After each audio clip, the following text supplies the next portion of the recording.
बोला so that these 3 points are collinear and ratio भी बताना है। क्या बताना है? रेशियो भी बताना है। आपको याद है 10th क्लास में जब रेशियो निकालने का क्वेश्चन आता था तो हम k रेशियो 1 ले लेते थे।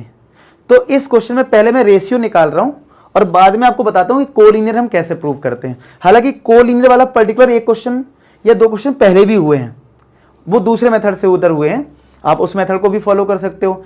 लेकिन जब कभी सेक्शन फॉर्मूला अगर अप्लाई हो रहा है किसी क्वेश्चन में तो हम सेक्शन फॉर्मूले से भी कोलिनियर प्रूफ कर लेते हैं। तो मैं यहां पे जो डिस्कस कर रहा हूं मेथड वो कर रहा हूं कि सेक्शन फॉर्मूले से कोलिनियर कैसे प्रूफ करते हैं।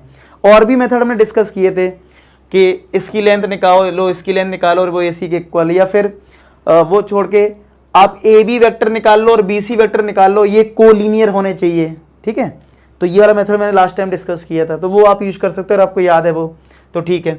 नहीं तो हम अभी फिलहाल जो है नया मेथड डिस्कस करने वाले कोलिनियर का, सेक्शन फॉर्मूला वाला। तो सेक्शन फॉर्मूले में पहले हम इस पे फोकस करते हैं, रेशियो क्या होगा। तो देखो सबसे पहले तो 3 पॉइंट है ना, ABC बना लेते हैं। तो ये A है, ये हमारा B और ये हमारा C, यानी 11, 3, 7, ये C हो गया। ये हमारा B पॉइंट है 5, 0, -2 और ये हमारा A पॉइंट हो गया 1, -2, -8। ठीक है, तो अगर ये 3 पॉइंट हैं, हमें ये बताना कि B पॉइंट किस रेशियो में डिवाइड करेगा। तो हमने मान लिया लेट K रेशियो 1 में डिवाइड करेगा, तो हमें K निकालना होता है। और ऐसे क्वेश्चन में आपको याद हो, हम पहले ये मानेंगे कि जो हमें B पॉइंट दे दिया है ना वो भी नहीं दे रखा है, और आप सेक्शन फॉर्मूला लगाओगे। अच्छा, इसका पोजीशन वेक्टर कैसे लिखेंगे? अगर ये पॉइंट है 1i cap -2j cap -8k cap, इसका पोजीशन वेक्टर है C का क्या लिखेंगे? 11i cap +3j cap +7k cap, यही तो लिखेंगे। देख लो, मतलब क्या, इस A पॉइंट का पोजीशन वेक्टर ये होगा, इस C का पोजीशन वेक्टर ये होगा, अब B का भी होगा अभी, लेकिन B की जरूरत नहीं है तो B को ये लिखना चाहो तो लिख लो। चलो, B का पोजीशन वेक्टर क्या होगा?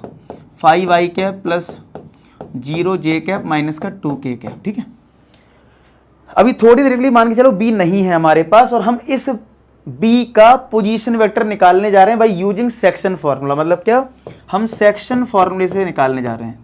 तो सेक्शन फॉर्मूला किसके लिए? अगर ये K रेशियो 1 में डिवाइड कर रहा B पॉइंट, तो हम B वेक्टर निकालने जा रहे हैं सेक्शन फॉर्मूले से। तो क्या होता है सेक्शन फॉर्मूला?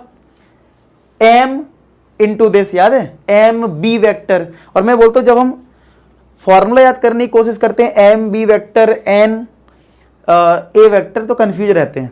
आप मेरा लॉजिक याद रखो, क्रॉस मल्टीप्लाई, यानी ये K इधर है तो ये मल्टीप्लाई होगा इसमें, यानी K इंटू C वेक्टर, तो कभी गलती नहीं होगी, प्लस 1 इंटू इसमें A वेक्टर अपॉन K +1। आप इस तरीके से याद रखोगे तो सेक्शन फॉर्मूला याद रहेगा। ठीक है, तो B वेक्टर क्या हो जाएगा?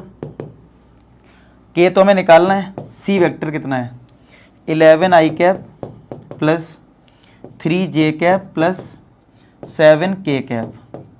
1 का मल्टीप्लाई A में होगा तो A वेक्टर ही आएगा सीधा, i cap -2j cap -8k cap upon K +1। अब थोड़ा इसको सिंप्लीफाई करते हैं,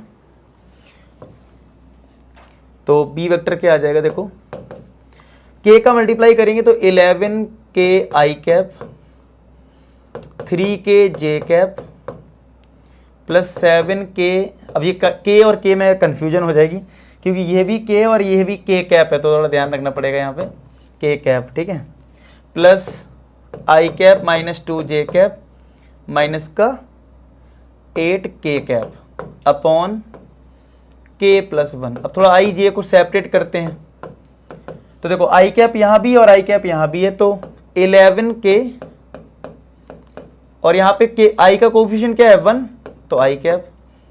फिर इधर j का देखें तो 3k और यहाँ पे माइनस का 2 है और फिर j कैप आ जाएगा। ऐसे यहाँ पे 7k और यहाँ पे माइनस का 8k कैप आ जाएगा। ठीक है, और जो k +1 है ना, वो सब नीचे वाला टर्म क्या होता है, i में भी डिवाइड होता है, j में भी और k में भी, तो यहाँ पे k +1 आ जाएगा डिवाइड में, यहाँ पे भी k +1 आ जाएगा और यहाँ पे भी k +1 आ जाएगा। चेक करो इस चीज़ को, इधर तक देख लो। तो हमारा फाइनली सेक्शन फॉर्मूला यूज करके क्या बी पॉइंट आ गया। लेकिन हमें तो बी पॉइंट गिवन था ना, हमें तो बी पॉइंट का पोजीशन वेक्टर भी पता है। हमें गिवन क्या है, हमें तो गिवन है ना बी वेक्टर कितना है 5i cap 0j cap -2k cap. तो अब आप इधर जो i का कोफिशिएंट है और इधर जो i का कोफिशिएंट है इक्वल कर सकते हो। तो 11k + 1/k + 1 यहाँ से आपको इधर 5 के इक्वल कर दिया, k मिल जाएगा और रेशियो मिल जाएगा। तो 11k + 1 = 5k + का 5, ये 5 मल्टीप्लाई करा 5k + 5, तो 11k - 5k = 5 - 1, 11 - 5 हो जाएगा 6k = 4, तो k आएगा 4/6 यानी k कितना आ जाएगा 2/3, k आ गया। तो यानी रेशियो वाला जो काम था वही दे रखा है 2/3, तो रेशियो तो हो गया 2/3।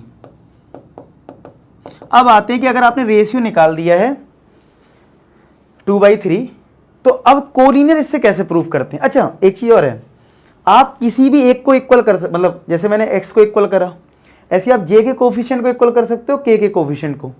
आप बोलोगे सर कंपलसरी है क्या, देखो अगर आपको अपनी कैलकुलेशन पे पूरा भरोसा है कि कहीं गलती नहीं हुई है तो ठीक है, अगर बाई चांस कोई गलती हुई होती और ये आंसर 1/3 आ जाता मान लो, तो आपको कैसे पता चलेगा सही है गलत।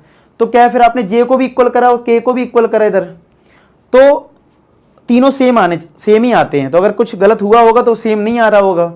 तो वेरीफाई करने के लिए रफ में आप कर सकते हो, चलो रफ में कि ये भी इक्वल करके देख लेते हैं कि कहीं गलती तो नहीं होगी कैलकुलेशन की। और अगर आपको पूरा श्योर हो के सब सही चल रहा है तो आपको कोई ज़रूरत नहीं है, ठीक है। अब आते हैं कि इतना करने के बाद हम कोलिनियर कैसे प्रूफ करते हैं।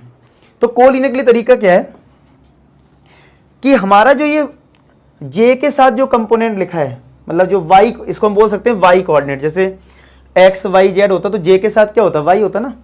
तो अगर हम y कोऑर्डिनेट लिखें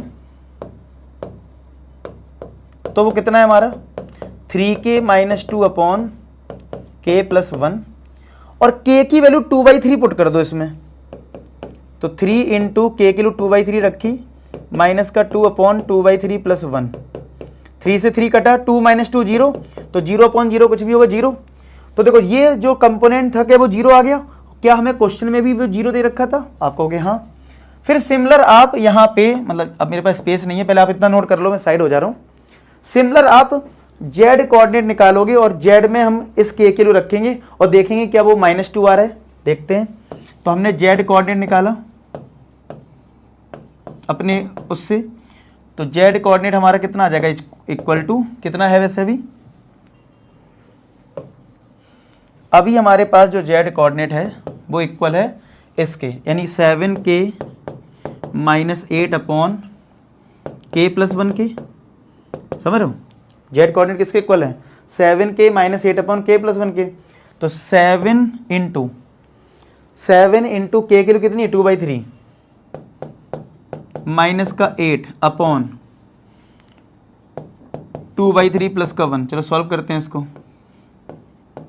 तो 3 अगर एलसीएम लोगे तो 14 - 24/3, और यहाँ आएगा 3 + 2 यानी 5/3, तो ये माइनस का 10/5, देखो आ गया -2। तो क्या सेम आ गया। अब सेम आने के बाद क्या लिखना है, since y and z coordinates are same in the question, मतलब जो क्वेश्चन दे रखा था b कोऑर्डिनेट का, so these points are collinear, ठीक है, क्योंकि y और z कोऑर्डिनेट सेम आ गए। अब आपके माइंड में आएगा सर ऐसा कैसे हो गया कि y z आ गया तो ये कैसे बोल दिया कोलिनियर। चलो बताता हूँ, एक्सप्लेन करता हूँ। अगर हमने a और b से लिया था और b को अभी निगलेक्ट कर दिया था कि मतलब b हमारे पास नहीं है, और आपने सेक्शन फॉर्मूला लगाया। सेक्शन फॉर्मूला तभी लगता है जब चीज कोलिनियर होती है, हमेशा याद रखना कोलिनियर 3 पॉइंट होते हैं तभी हम सेक्शन फॉर्मूला लगाते हैं, ऐसा नहीं है तुम इसमें सेक्शन फॉर्मूला लगा दो। तो इसका मतलब अभी हमारे लिए बी पॉइंट हमने अभी ये कंसीडर नहीं किया है। हमने शुरुआत में कहाँ लिया बी पॉइंट को, हमने तो इसका और इसका यूज किया ना, इधर तक हमने सेक्शन फॉर्मूला लगाया तो हमने यही तो माना कि बी पॉइंट ये है। अब ये हमें डिसाइड करना था कि जो बी पॉइंट हमने लिया है और जो क्वेश्चन में था वो सेम था, वो वेरीफाई करना ना। तो जब हम इधर तक पहुंच गए थे तो हमने सिर्फ x कोऑर्डिनेट को 5 लिया और k निकाला, सिर्फ x को, लेकिन हमने जो k निकाला तो हमने फिर अपनी y और z में जब पुट करा तो वो सेम आया जो ये गिवन था। इसका मतलब जो हमने b पॉइंट मान के चल रहे थे सेक्शन फॉर्मूले से ये, और जो क्वेश्चन में गिवन था वो एक्चुअल में सेम था। आई होप आपको ये बात समझ में आ गई होगी। यानी क्या, पहले हमने जब सेक्शन फॉर्मूला लगाया हमने इस b को कंसीडर नहीं करा, हमने ये माना कि b पॉइंट है, ठीक है, हमने ये नहीं माना कि यही है 5 0 -2, ये नहीं माना शुरुआत में इधर तक। फिर हमने जब x कोऑर्डिनेट को सेम करा और k निकाला और फिर y z निकाला तो वो भी सेम आ गए। इसका मतलब b पॉइंट वही है जो हमने लिया था। इसका मतलब ये कोलीनियर है, क्योंकि सेक्शन फॉर्मूला कोलीनियर में ही लगता है। अब आप इसको अपनी लैंग्वेज में लिख सकते हो कि since y and z coordinates are same in the question given b point is 5, 0, -2, so this point is same, so these points are collinear।